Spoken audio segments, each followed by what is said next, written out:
Excellencies, ladies and gentlemen, I thank you for finding the time to attend this important meeting, whose only objective is to highlight the unfolding humanitarian situation in shabeelle, especially in Dgniin and parts of Middle Shabeelle.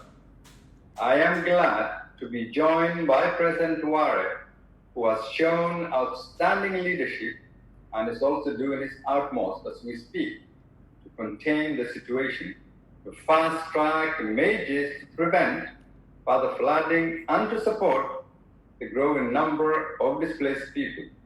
President Diray will shortly provide first-hand insights into this difficult situation. Excellencies, ladies and gentlemen, as you are fully aware of the unprecedented disruptions caused by COVID-19 and the attendant challenges attributed to this global pandemic, this is by far one of the toughest emergencies Somalia has faced for decades. It will leave trails of devastation in its wake. Its socioeconomic impacts will linger much longer than the medical emergency at present. And in spite of our intentions and will to respond, inherent weaknesses in our public health system continue to hinder our response efforts. The global lockdown has drastically reduced remittances, an economic lifeline for most households in Somalia.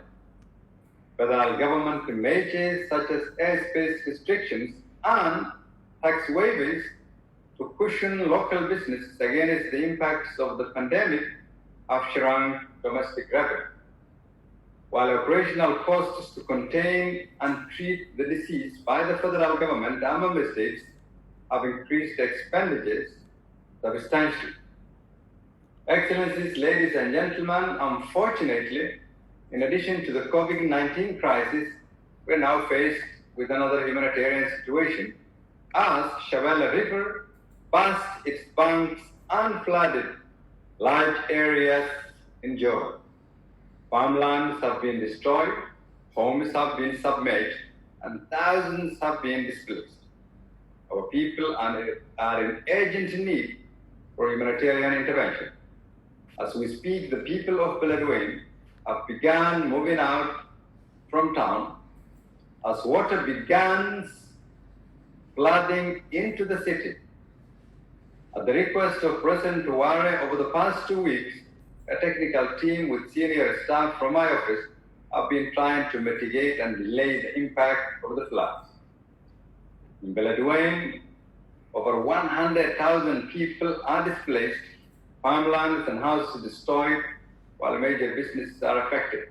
As an example of the agony the people of this city have gone through, there has been consistent flooding for the past decade, displacing minimum average of 100,000 people every year. This means the people of Dgniin have had to rebuild annually the destruction left behind by the floods. The city of Johor is not faring any better. The district that serves as the breadbasket for Middle Shabeelle and Mogadishu. Between the two districts of Dgniin and Johor, the number of displaced are expected to rise with high risk of flooding foreseen in the coming week. The displaced people are lacking the basic supplies that are necessary in order to survive, and unless immediate emergency response is provided, we might witness a new humanitarian crisis in shabeelle that will worsen the COVID-19 situation in the country. Excellencies, ladies and gentlemen, at the Somalia Partnership Forum last October, where I presented to you the water challenges that the country is facing, at the only side event of the forum, we discussed the realization that this country alternates between droughts and floods. Yet millions of donor funds are annually spent on water resource interventions. That's why we committed in that meeting to reform the transactional approach on water management to strategic and sustainable approach. Since then, I tasked the Ministry of Energy and Water Resource to develop the 5-year National Water Resource Management Strategic Plan in recognition of the need to create common objectives to achieve longer-term development gains of the water sector in Somalia. The strategy development began in January 2020, working together under a steering committee and working closely with a team of global and local experts. The team carried out consultation visits to all federal member states and convened a national consultation workshop held in Mogadishu in March 2020. The team is in the middle of data gathering across the country to complete this strategy, which we hope will be the first step in the right direction. As a result of last year's flooding in Dgniin, and at the request of the federal government, the World Bank completed the flood's impact and needs assessment report in January 2020 in Dgniin. The report estimates overall damage and loss arising from the 2019 floods at more than 260 million. Economic losses are assessed to be 72 million in the year immediately following the floods, 39 million in the second year, 35.1 million in the third year, 31.6 million in the fourth year, and $28.4 million in the fifth year. Losses are expected to endure beyond the first 5 years following the floods until the damages to the transportation sector and to crop production are fully restored, concludes the report.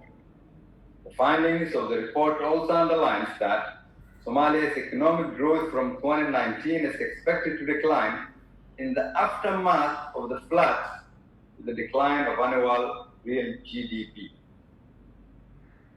It is unfortunate that the people of Shabeelle and many parts of Somalia must go through the same problem every single year, while indications and forecasts are known to us. It is equally important that the development investments by our partners is not yielding desired returns in as far as floods and water management is concerned.